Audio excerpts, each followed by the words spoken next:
암을 치료하는 과정에서 겪어야만 하는 여러 가지 부작용들, 어떤 것들이 있고 왜 관리가 필요한지 지금부터 알려드리겠습니다.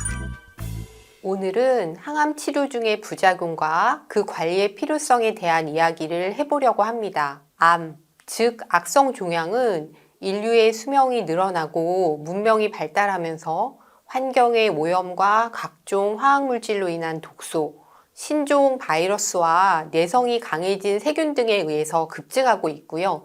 이제 우리의 생명을 위협하는 사망률 1위의 질환으로 등극하게 되었죠. 보통 암을 진단하고 치료를 하시는 것은 대부분 의원, 한의원, 한방병원보다는 대형병원, 대학병원 같은 상급 병원에서 이루어지게 됩니다. 그런데 수술, 방사선, 항암제 등의 표준 치료를 해 나가는 과정에는 안타깝게도 필연적으로 각종 부작용이 따르면서 환자는 고통받고 치료의 과정에 방해가 되거나 혹은 그 부작용으로 인해서 위독한 상태에 빠지는 경우가 너무나 많죠.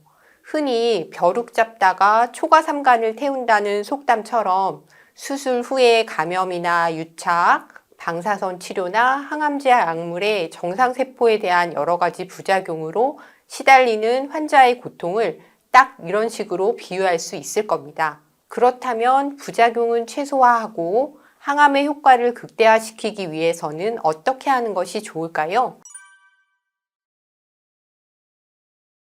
우선 수술, 방사선, 항암제 치료로 알려진 3대 표준요법의 부작용에 대해서 알려드릴게요. 직접 암 조직을 도려내는 수술 후의 부작용으로는 통증이나 발열, 림프 부종이 생기기 쉽고 조직의 기능 장애를 유발하거나 복부를 수술한 후에는 장애 유착으로 인해서 폐색이나 협착 등이 나타나기도 합니다. 또한 생명에 지장을 주는 폐혈증과 같은 감염 부작용도 주의해야만 하죠. 방사선 치료는 고에너지 엑스레이를 조사해서 염색체 손상을 일으키면서 암세포를 공격하는 치료인데요.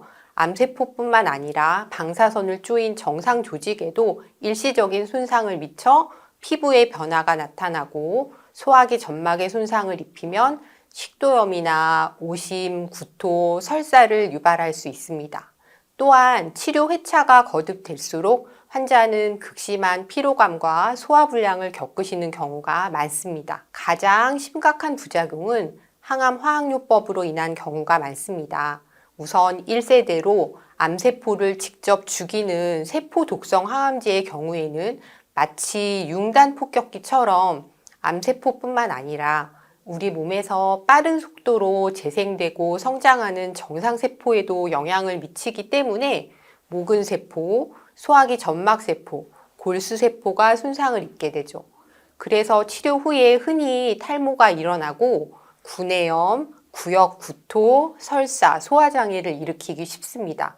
골수에도 영향을 미쳐서 출혈이 쉽게 되거나 빈혈을 유발하고 백혈구도 감소되기 쉽죠. 요격 미사일처럼 정확하게 표적에 작용하는 2세대로 불리는 표적 항암제는 특정 암세포만을 표적으로 공격하기 위해 개발되어서 1세대 약들의 전신적인 부작용은 덜하지만 주로 상피세포에도 영향을 미치면서 고혈압, 변비, 설사, 점막의 염증, 관절 통증, 또 잘 낫지 않는 간질성 폐렴 같은 좀 다른 양상의 부작용을 여전히 가지고 있습니다. 또 표적 치료제는 유전자 변이가 확인된 한 개의 표적에만 쓸 수 있고 내성이 생기면 오래도록 효과를 유지하지 못하는 단점도 있습니다. 가장 최근에 개발된 3세대 면역항암제는 우리 몸속에 작동하지 않는 면역세포를 깨우고 면역 균형을 활성화시켜서 암세포를 제거하게 하는 방법으로 치료를 하는데요. 간혹 정상 조직과 기관도 공격을 하는 과잉 면역 반응으로 인해서 전신의 쇠약감이나 피로감, 근육의 통증과 위장관의 다발성 염증으로 인한 오심, 구토, 설사, 심한 복통 같은 부작용이 보고되고 있습니다. 암을 진단받고 표준 항암 치료를 시작하게 되었거나 치료 중인 모든 환자가 대상이 된다고 볼 수 있습니다. 항암 치료로 생기는 정상세포의 손상을 빠른 시간 내에 복구해서 표준 항암 치료와의 시너지 효과를 내줄 필요가 있는데요.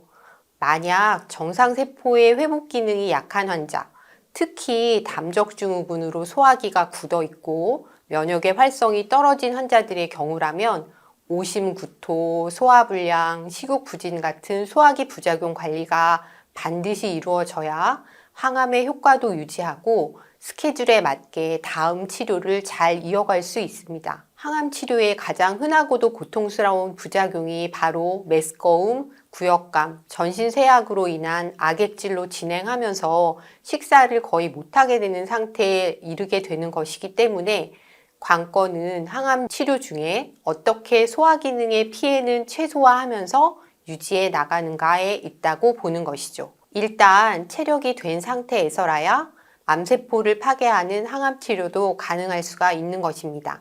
오늘은 항암 부작용의 통합의학적 관리에 대해서 간략히 말씀드렸습니다.